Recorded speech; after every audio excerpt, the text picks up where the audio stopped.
Әлемге өте қауіпті жаңа вирус тарады. Қазірдің өзінде бұл вирустан 3 адам қаза тапты. Бүгін таңда көптеген адамдар ауруханаға жеткізілді.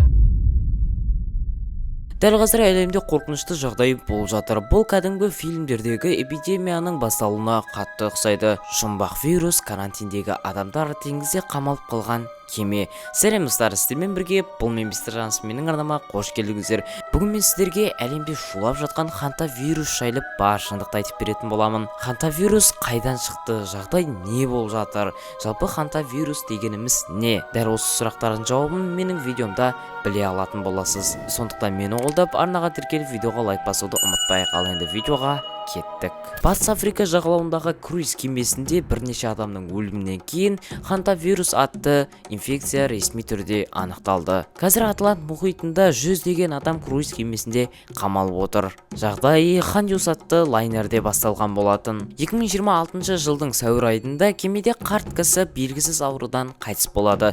Кейін дәрігерлер бұл аурудың ханта вирус екенін анықтайды. Бұл вирусты кейбіреулер тышқан безгегі деп те атайды. Ең қорқыныштысы, оның кейбір түрлері адамнан адамға жұғуы мүмкін. Ковид сияқты тестер алмайды, ал егер жұқса өлім қаупі әлде қайта жоғары. Сол себепті көптеген елдер лайнерді өз порттарына кіргізуден бас тартып отыр. Кемеде бірнеше адам қайтыс болды, бірнеше адам ауыр халде ауруханаға жеткізді, бірнеше адам карантинге жабылды.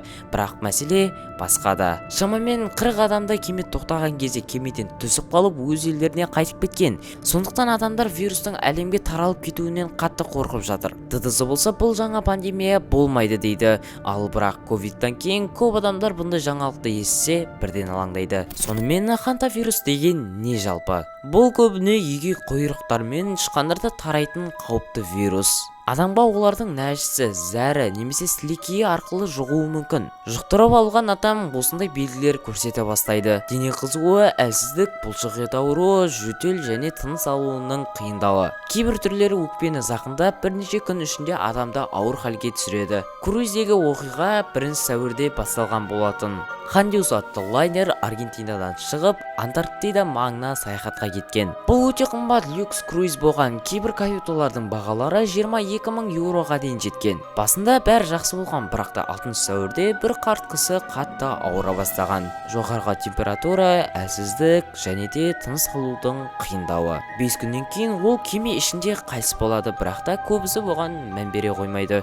Бірақ та дәл сондай белгілермен әйелде ауырып, ол да көз жұмады. Дәрігерлер басында бұл ауруды түсіне алмаған, тек мамыр айының зерттеулерінен кейін бұл ханта вирустың атнес атты түрі екенін анықтаған. Бұл өте ерекше штамм, себебі ханта вирустың ішінде адамға жұғатын жалғыз түрі осы болуы мүмкін. Кейін тағы бір жолаушы қайтыс болған, кейбіреулеріне вирус анықталған, қалғандары қауіп деңгейіне бөлініп оқшауланған. Қазіргі ғалымдар жағдайды бақылауда ұстап отыр. Әзірге бұл жаһандық пандемия болады дегенге нақты дәлел жоқ, бірақ та адамдар сонда да қорқады, себебі адамзат ковид тарихын әлі ұмытқан жоқ. Кемедегі жағдай туралы алғашқылардың бірі болып тревел блогер Рухи Ченет айтып шықты. Оның ютубта миллиондаған аудиториясы бар. Бастапқыда ол бұл саяхатты әлемдегі ең қиын жететін жерлер туралы фильм шығару үшін саяхатын бастаған. Бірақ әрине жағдай мүлдем басқа болып кетті. Тіпті алғашқы өлімнен кейін лайнер қызметкерлерінің адамдарды тыныштандырып жатқан видеосында көрсеткен. Мен сол кезде біздің рейс барысында зерттеу кемесінде отырғанмын. Жолаушылардың бірі қайтыс болды.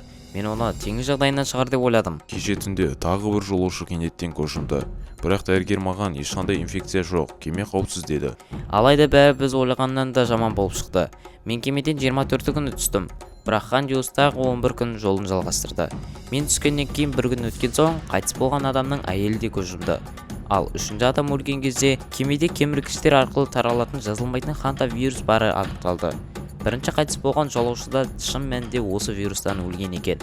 Ал кемедегі жалғыз дәрігер қазір өмір үшін күресіп жатыр. Блогердің жолы болып, кеме үлкен карантинге жабылмас бұрын ол аралдардың бірінде түсіп қалған. Қазір ол сұхбат беріп, лайнердегі қауіпсіздік шараларын сынап отыр. Ал дәл қазір Хандиус лайнері Африка жағалауында жүзіп бара жатыр. Ол Испаниядағы Тенерифе аралына бет алған. Бірақ мәселе мынада, көптеген елдер вирустың таралуынан қорқып, кемені өзіне қабыл қабылдағысы келмей отыр. Алғашында круиз Кордо-Верде еліне аяқталу керек болған, бірақ жергілікті билік оған бізге бұл вирусты емдеуге мүмкіндік жоқ деп лайнерді кері қайтарып жіберген. Кейін кеме Канар аралдарына бет алды, бірақ Испания адамдарының өзі бұған қарсы шығып жатыр. Себебі адамдар ковид кезіндегі жағдайды ұмытпаған еді. Әлеуметтік желілерде адамдар жаппай бұл лайнерді ешқандай аралға немесе ешқандай жер, елге жақындатпаңдар деп жаппай жазып жатыр. Себебі жергілікті халық медицинасы бұл вирустың өршіп кетуіне қатты шыдамай қалуы мүмкін.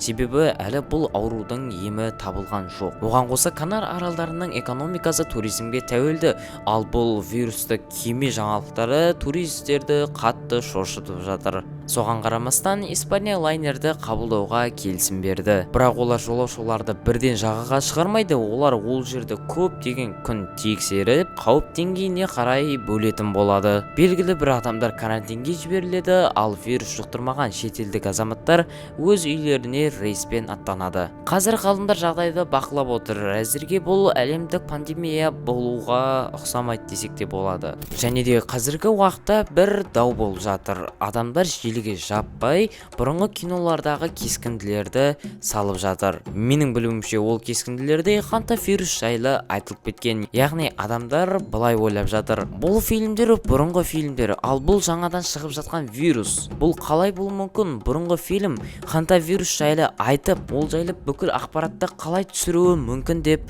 шулап жатыр. Бірақ та жағдай негізі мүлдем басқаша. Негізі хантавирус 1970 жылы шыққан, сондықтан ол жайлы ақпаратты біз бұрыннан білеміз. Тек қана осы 2026 жылы адамнан адамға жұғатын түрлері өршуде. 2020 жылғы карантин қайтадан болады ма? Достар, осымен видеомыз бітті. Видеомыздан арнаға тіркеліп видеоға лайктарыңызды аямай басып кетіңіздер. Егерде дәл осындай тағы да қызықты ақпараты бар видеолар шықсын десеңіздер, онда осылардың барлығын аямай басып кетейік. Ал енді бастысы жеріміз аман, еліміз тыныш болсын. Сау саламатта болыңыздар. Келесі видеоларда көріскенше.